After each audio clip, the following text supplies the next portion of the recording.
Hi there everyone, it's Alex and welcome back to another Drummer Artificer studio. In our last video, we used some basic methods of working with cardboard and foam core to build the base of a reliquary. We're going to continue that work today by sheeting it out in some EVA foam or craft foam. It's the same material. So I liked my design I worked on so much that I decided I was going to use it to build a reliquary of my own. And from watching videos in the past that I've put up, you'll know that I have a bit of an affinity for Thor. So I'm going to build it for a Thor action figure that I have. It's a little large, but I've worked with that design. So off camera, I went through and did some foam core work for this and built an inside to the box. So I've got a single strip on the top, they'll go all the way around, will cover up where I had the tape. I've got a back and I've got a bottom plate. I also have an image that is going to go into the back so that Thor will be standing in front of the image. That will get adhered to the back plate. That goes in first. Everything gets layered on top of it. But I still don't necessarily want the cardboard on the outside of the box. So that is where the EVA foam is going to come into. The foam that I'm going to be using today, I believe, is about a 3 or 4 millimeter foam, which is available at most craft stores. At Joann Fabrics, you can either go into the basic crafting and what a lot of people might consider the kids area, and you can find sheets in different sizes of craft foam, and they do make a foam this thick over there. Or at most Joann's, they now actually carry a specific EVA foam for cosplaying that comes in large sheets and that comes in multiple different thicknesses, up to, I think, 10 millimeters is the thickest piece. That stuff can be a little bit more expensive, but it's going to be the only way you can locally find that thicker foam if you want to try using that. So let's get set up and I'll go through some tips on how to work with the foam. So EVA foam, again, works very similar to the cardboard, or I should say more similar to the foam core. It is a denser material that is thick. It's not layered like the foam core is. It's a single layer. But it's something that can be shaped a lot better. You can apply heat to this and you can actually get it to curve in a compound curve, so you can create domes and shapes like that out of the foam. You cut it with a box cutter or a razor knife. That is the simplest way to do it. But this is going to be one that you will want to have some form of a sharpener, because since it is a softer material, it actually dulls the blade a heck of a lot quicker, so you'll have to constantly sharpen it. I tend to sharpen the knife after every cut or 2 cuts, something like that. So you will have to sharpen it quite a bit. Now, because this is black, you can write on it with a regular pen. It'll be a little bit harder to see, but I generally use a silver Sharpie or some other form of a light colored paint pen or something, because it makes it show up the best on this surface. You will again probably want to have some form of a metal ruler to be able to cut it with. And then for putting it together, you obviously can't use tape for this, so you'll have to use some form of a glue. Now for putting it together, you're going to want to use some form of an adhesive other than tape, because you'll be able to see the tape when doing this. I tend to use contact cement for it, but you can use all sorts of different types of glues. I have done an entire piece using hot glue. The problem with the hot glue is that it is visible around the edges unless you spend a lot of time with shaving it off with grinders and sandpaper and all sorts of stuff. So it's an option, but not necessarily the best one. Now, if you want to make your edges look like they've been welded together, that's an option you can go for. At certain hardware stores and stuff, you can find EVA floor mats, the puzzle piece floor mats to snap together. I usually pick them up at Harbor Freight because you can get a 4-pack for like $7 or $8 when they're on sale. It's the cheapest place you can find them. But a lot of times those will come with a diamond plate pattern or some other texture that you could use to make it look like a metal. and then you can use the hot glue to make it look like there's a welding bead going down it. But most of the time when I'm working with this, for small pieces, I will use super glue. For the larger pieces, like I said, I will use a contact cement. This is just a DAP Weldwood contact cement. It's available at any hardware store. This little bottle comes with a brush built right into the cap, just like a regular rubber cement. You brush it onto the surface, both surfaces you want to adhere. You let it dry to the point that it's starting to get a little tacky. It's usually 4 or 5 minutes. And once it looks like it's almost completely dry, you put the two pieces together and the glue activates and it will stick to itself. And it's almost impossible to get it apart without some form of a glue solvent. Now, the issues with contact cement is anybody that's used rubber cement will know that smell that rubber cement gives off. This stuff is worse, and it actually can be a bit caustic to you if you smell it in too much. So if you're going to use this, try to be in a well-ventilated area, and if possible, have an open window or something, or work outside. And you might also want to consider having some form of respirator. I generally will use a respirator like this. It's got the filters on the side, and it'll just help take most of that smell and the caustic scent out of this so that you don't have to worry about it too much. Now, I'm going to be using a very small amount of it right now, so being inside shouldn't be too much of an issue. I'll probably still put the respirator on just to make sure. But if I was going to do any large pieces of gluing with this, I tend to go out into the garage and do it there. So let's get set up to start cutting pieces for the reliquary. So the foam I'm using right now I got from TNT Cosplay Supplies online. Now, like I said, you can find it at Joann Fabrics. You can also find it available at Blick Art Supplies. Now, I have not tried to go to any of the Blick stores that are local to the Detroit area to see if they carry it in stock there, but I know you can get it from the online store. And the nice thing about the stuff from Blick online is they get it from SKS Cosplay. It's a type of foam called HD foam. It's pretty much the same stuff. It's a little bit denser of a foam, but it is a off gray color, so you can write on it with a regular ballpoint pen and it will show up perfectly fine. I have rolls of it, I just have not tried using it yet, but all the reviews I've heard say it's a very good product to use. So whatever you get, it's fine, it will work. It suits your needs, so that's good enough. So I'm going to start by cutting a back plate to go on this. Now you can see I've cut a few holes in here.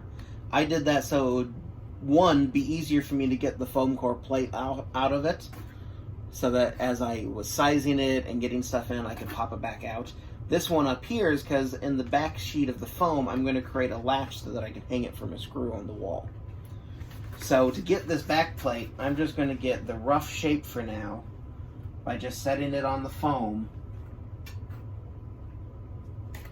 and just lopping a section off.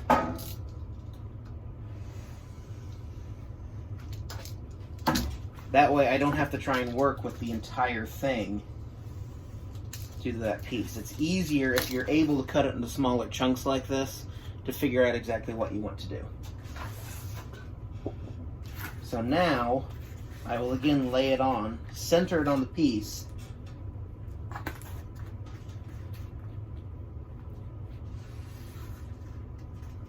and then I'm going to use my Silver Sharpie, which unfortunately with Silver Sharpies, unless you store them tip down, they tend to have a nasty habit of drying out, which it looks like this one might have done, but I'm getting it to work enough so that I can cut this.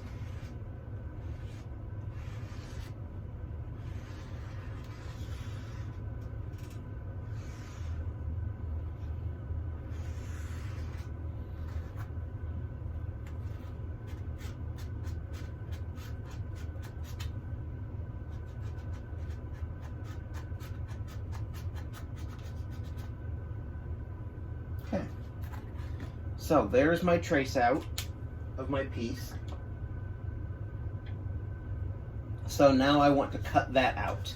And I'm going to be following on the inside of the silver line. That's going to be very important because if I go to the outside or the middle, it's going to overlap and I want it to be flush with the edge of the cardboard. So I'm going to start by sharpening my knife. Any form of sharpener should do. And that is probably all I'll need to do. So that I know I get nice straight edges. Gonna line my metal ruler up. Again, try to do 90 degrees. Nice and smooth, just like that.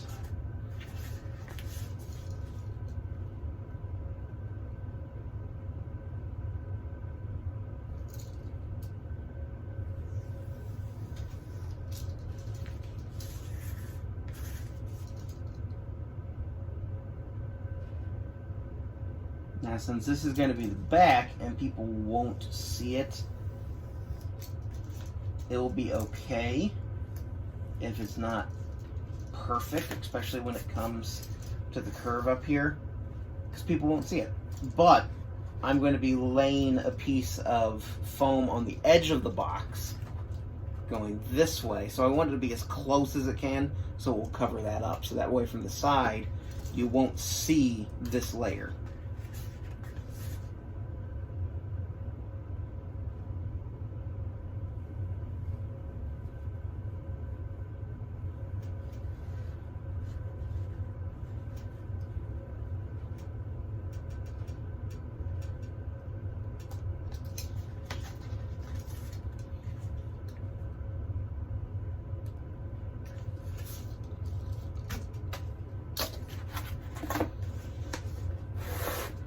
And that worked almost perfectly.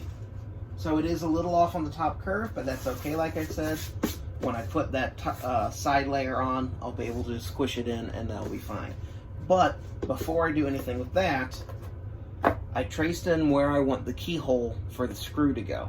So I'm going to go ahead and do that first so that I don't have to worry about trying to do that later. Now, I don't actually know if this will work. I've never tried cutting a keyhole into the foam, so this is going to be a total experiment.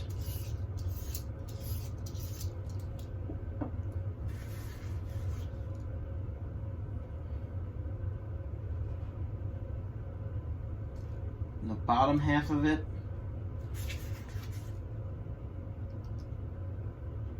I'm cutting it completely to form a little flap.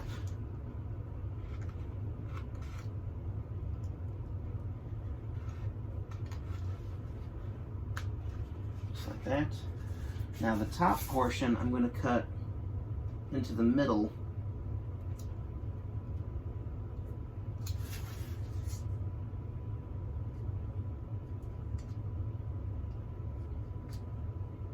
So it just forms a little channel.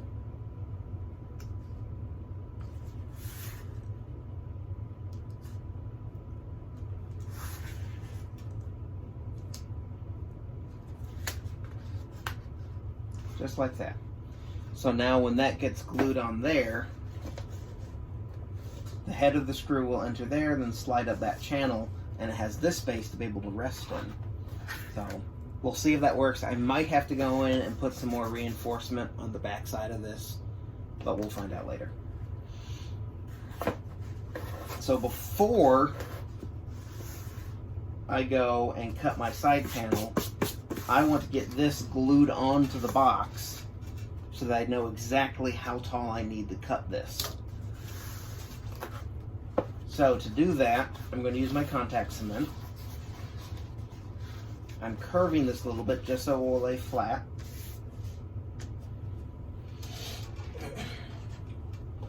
And like I said, I'm going to use my respirator, so it might become a little hard to hear me, but we'll find out.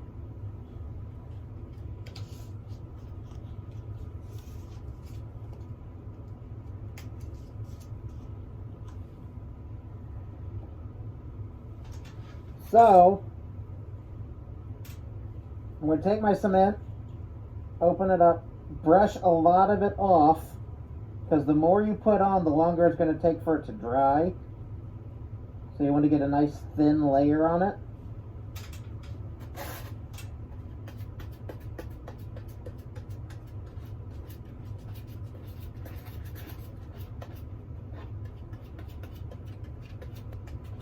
And then you'll just want to brush this on to both sides, because it will not work if it's only on one side. You have to put it on both pieces. Now you don't necessarily have to use this stuff. You can use and get the same adhesion, a sprayable adhesive, like a 3M77 spray. That will do pretty much the exact same thing, and it's a lot easier to apply. You just have to have somewhere that you can manage to spray an adhesive like that. So I'll finish putting that on both sides, and when it's time for them to go together, we'll see how it goes. So our two pieces have now set for a few minutes, and they are starting to get to the point that I think I can adhere them in. You might be able to see, but it's got a little bit of a sheen to it, but it's not the wet, shiny look. It's dried most of the way. So to put these together, you have to be careful, because if they touch at this point, it's done. They're on. So I'm going to line up the bottom piece as best I can. Get it nice and squared.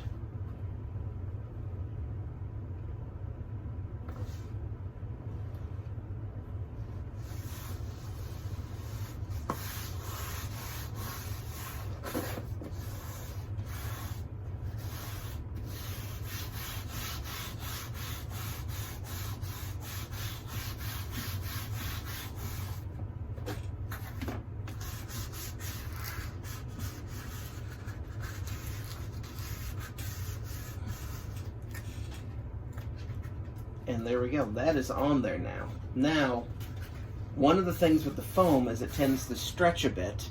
So as I put that glue on, you can see it's actually gone and stretched the piece a little bit. So now I can go back in and just use the box as a cutting guide and trim that excess off.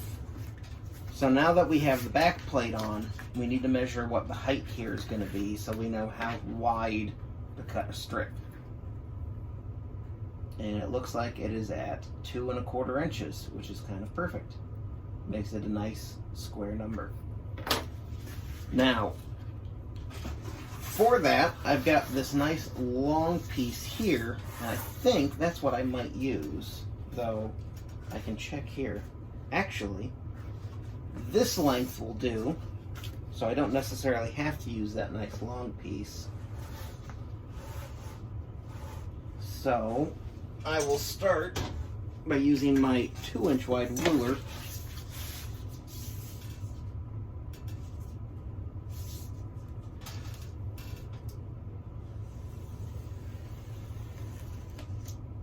So again, by doing this, I'm eliminating all this extra material so I don't have to work with it. But I also just give myself a nice clean factory edge there. So since it's 2 1/4, and I know this is a 2-inch wide ruler, I'm going to put that up there. And then I'm going to mark it. And I'm going to try marking it with a regular black Sharpie because I should be able to see it. You might not be able to. Yeah, I can see that. So I've got a 2-inch line marked now. So I now have to do a 1/4 inch. And actually, I think what I'll do, because I've got a clean edge here, is using this ruler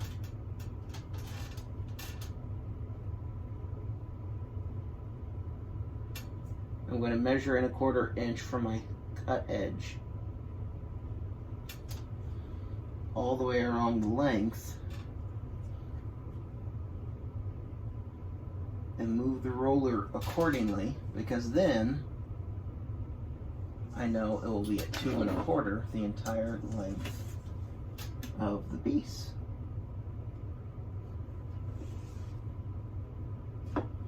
So, now when I again follow my straight edge, that should give me a 2 1/4 inch tall piece.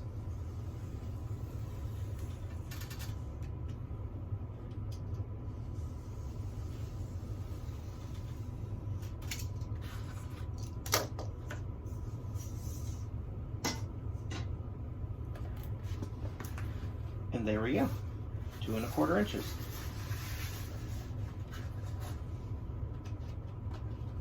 Now, because I want this to overlap again, I'm going to cut the bottom plate first. So I'll have to duplicate that to get a little bit of that bottom plate. But then from there, everything is going to be the exact same way as the back panel.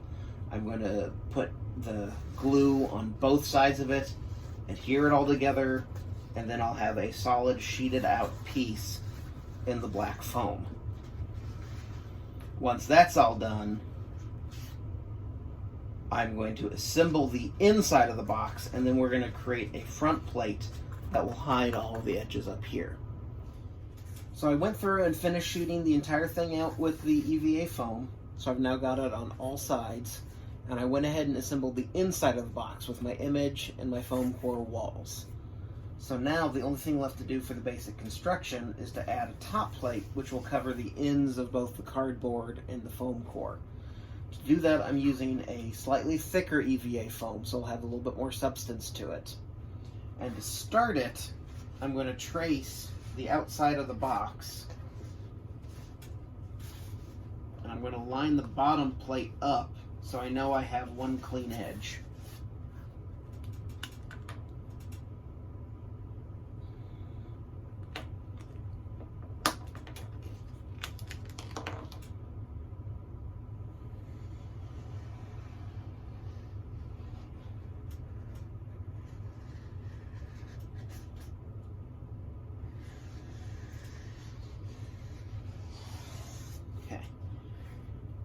So there's my tracing of the piece. So now I'm going to come back in and cut that shape out. And then I'm going to measure the thicknesses of the walls, add a little bit so there's a lip, and cut out the interior of the window.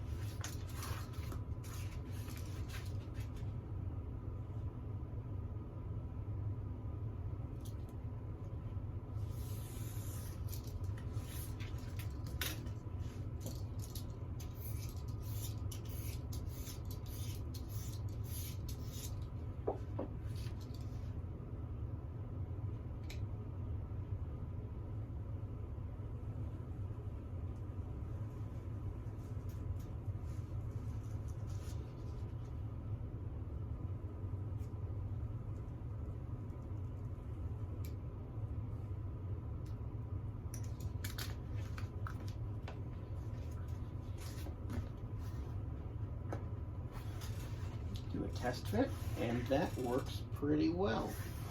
I might have to come back in with the rotary tool and do some cleanup, but that fits just about how I wanted it. So now, let's measure my walls, and they should all be the same measurement, which is just about a 1/2 inch. So I'll do it at 5/8 of an inch, because that will give me a bit of my overlap. Yeah. So what I'll actually do to make this easier is I'm going to cut this strip of the foam at 5/8 of an inch, and I'll use that as a foam flexible ruler. So now, and it's important to know I'm doing all my marking and everything from the back side of the piece, so that when I put it on, there will be no markings visible, even though it is a very dark pin I'm marking with.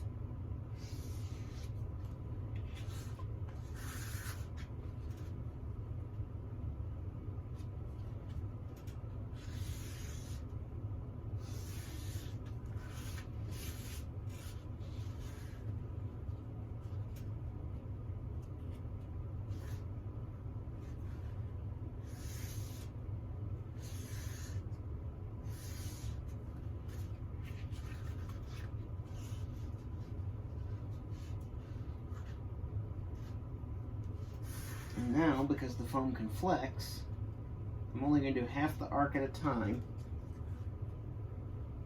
but I can curve my foam so that I can get my curve of arc in there.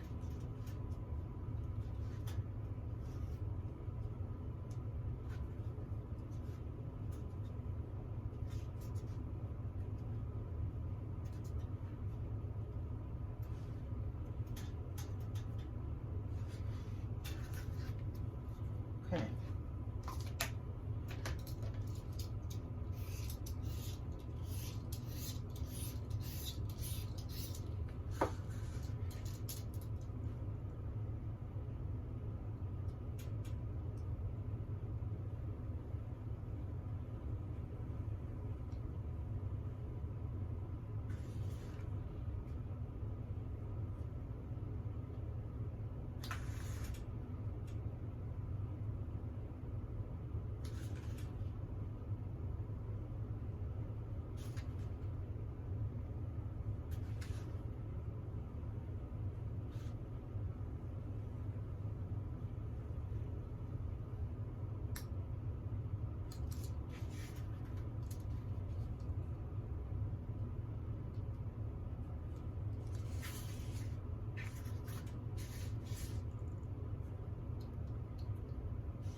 There we go.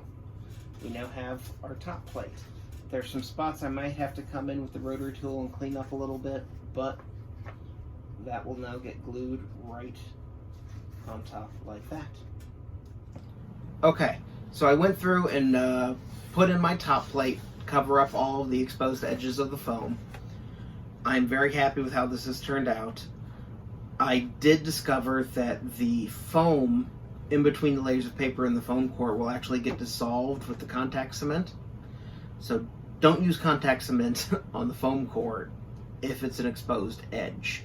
You can use it on the paper side, just don't put it on the foam.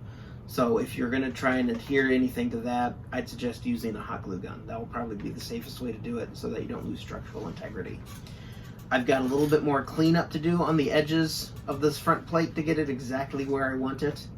And I'm going to come in and do some more design work and decorating to it, but that will all be done off camera so that you guys will get to see it at the same time you see everybody else's project. So that concludes simple EVA work. Next time I'm going to show you how to do some paper mache work, and it'll just be on a simple shape that I make out of cardboard. So thanks for watching. This is Alex. This has been Drummer Artificer Studios. See you next time.